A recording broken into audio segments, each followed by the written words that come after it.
I talked about the message for Christmas. I didn't follow the series because tomorrow we are celebrating the birth of Jesus. And I wanted us to, do memories and make a flashback 2,000 years ago when something happened on the earth. Nyena ngo garuke nyuma ujuke nyake ku mibire yahingwire obo habire ikintu kitari cyaburijo munsi. That God the Father would send his only and one begotten Son Jesus to leave heaven to come and be born on this earth to redeem mankind. Oburuhanga tata yahaye umwana wo mwena munegere okugira ngo arugo mu iguru aje mu nseji okucungura omuntu. 2,000 years is not a long period of time. Kandi nyake nkumi ibiri tibwire buringwa. When God would send down Jesus. Oburuhanga yatumba Yesu. The Bible says, for God so loved the world, according to John 3 and verse 16. Kandi Biblia negamba Yohani 3:16 ngo niko ruhanga yakondera aswensi. For God so loved the world Asyo ruhanga niko yakonzirensi. that he gave his only begotten Son. Akahayo mwana we omwena munegere. That whoever believes in him should not perish but have everlasting life. Ngo muntu wena uri kumwikiriza atari werekerera kureka tunga amagara gatahwaho. In Isaiah chapter 9, he prophesied this many years, 4,000 years before Jesus was born. Kandi Isaiah shura ya mwenda karagureki enyake 10 nyuma. Isaiah mwenda gwa makaga. For unto us a child is born, hakuba mwana atuzarigwe. Unto us a son is given, omwana w'omwojo atuhibwe, and the government will be upon his shoulder, obutegetsi buryaba aha mabega ge, and his name will be Wonderful, izina ryayetwa omuhanuzi uri kutangaza, and his other name will be Counselor, izina erinda ryayetwa omuhanuzi, and his other name will be Mighty God, kandi izina erindi ayetwe ruhango w'obushoborozi bwona, other name will be Everlasting Father, erindi zina yete tatito tahwaho, and his other name he will be the Prince of Peace. erindi zina ryaba omugabe w'obusinje. This is the Jesus we have come to celebrate. Kandi ogwe niwe Yesu utukuje kujaguza. His name is Wonderful. Izina rye no kutangaza. His name is a Counselor. Izina rye no muhanuzi. His name is Mighty God. Izina rye ni ruhango w'obushoborozi bwona. His name is Everlasting Father. Izina rye ni tatito tahwaho. And his name is Prince of Peace. Kandi izina rye no mugabe w'obusinje. If you really get to know him and love him and walk with him, buzima akora mumanye okamukunda okatambura nawe, he will make your life wonderful. Amagara gawe neja kugahindura go kutangaza and colorful. kandi agaboneze. The Lord will do wonders in your life. Mukama naza kora iryo kutangaza mu magara gawe. Because the one that lives in you is wonderful. Ahabo kubogwa kuturo muriwe no kutangaza. Full of wonders. Ayijire ebiri kutangaza. You might as well believe to experience many wonderful things in this coming year. Hati no baza kwikiriza abwe ryo kutangaza binji munongo mu mwaka ogo kwija. And he's a counselor. Kandi no muhanuzi. When you come at the cross section of roads in your life, waiko magara gawe aha mihanda y'amatane, and you're about to make mistakes, haza orikache kukoleshobe that can cost you a destiny and a future. eri kubasa kutuma muheru yawe na nyensa yafa. You need to receive a counsel from the Lord. Aho no bari kwetenga kwakira obuhabuzi okuruga hari Mukama. You need to wait on him. Kandi okamulindirira. I've seen people make foolish decisions that cost them a whole future.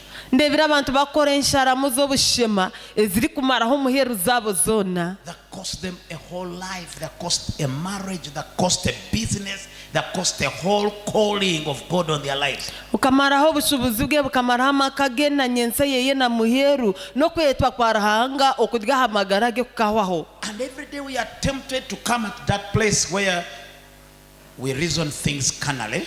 haza burijo nitugezibwa kwikaha mwanya aho kutekateka ebintu mu muringo gw'obunyamubiri, And we choose, rero tukatorana make choices okukora okusharamu that are not inspired by God.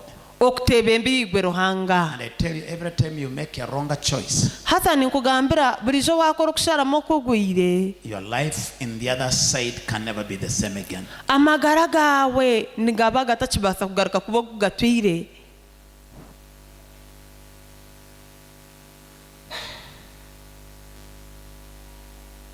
Adam and Eve, they made a choice.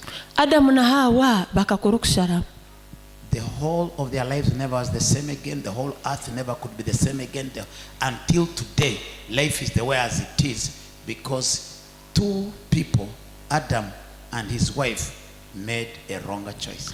Amagara gabo gona tigargarukire kuba cyarimwe nensi yone kakwatoho yaba nko kweri erizoba abo kugira ngo abantu babiri Adamu na Hawa bakakora okusharamu. The Bible calls it the fall of man. Bible nekweta okugwa kw'omuntu From grace to grace.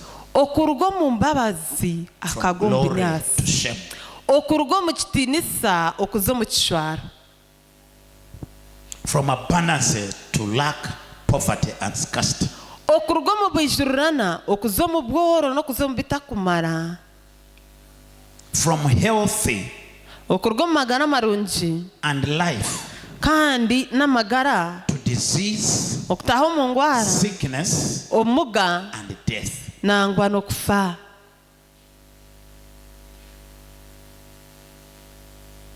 From faith kurugwa mu kwikiriza to fear. okuza omu bwoba. That choice changed them. okusharamu ko bakozire kwabahindura. Yesterday we were coming from Barrio and we were having a conversation. We were with pastors in the car.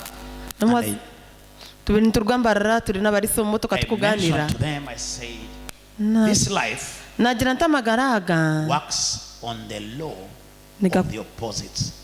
nigakorera aha kiragiro ekyokuhakanisibwa. Everything buri kintu has an opposite side. nikiba kiineho n'orubaju oruri kukihakanisa. Everything buri kintu has two sides. kiine embaju ibiri. This side you have God. orubaju orumwe nooba oyineyo ruhanga, This side you have the devil. orundi orubaju ariyo sitaani. This side you Orubaju have oru life. oyine amagara, This side you have death. orubaju oru rurimu orufu. So you can choose between life or death. noobaasa kusharamu otoorane yaaba ogira amagara ningashi You can okafa. choose whom you will worship. nabwo oyine orusa rw'okusharamu owo oraranye That's nooha. why Joshua said, I and my house, nikyo yeshuwa yagirira ati nyowe n'eka we yanjye will serve ntija kuheereza the Lord. mukama. If this side is truth, this side is lie. washanga orubaju oru rurimu amazima, orubaju orundi orukuhakanisa niruba rurimu ebishuba. Ananias and Sapphira, they made a choice to lie. Ananiya we na Safira bakasharamu ngu babihe, And the consequence was death. rero ekyabarugiremu kwaba okufa.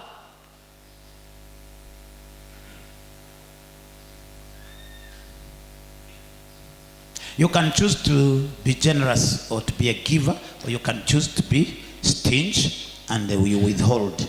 noobaasa kutoorana kusharamu kuba efura okaguma nooheereza, ningashi otoorane okuba engunya okaguma nooyegumiza kyona ekyoyine. God is a generous God, gives generously. Love is generous. ruhanga ni ruhanga bw'efura naheereza kandi nangwa na rukundo n'efura. But this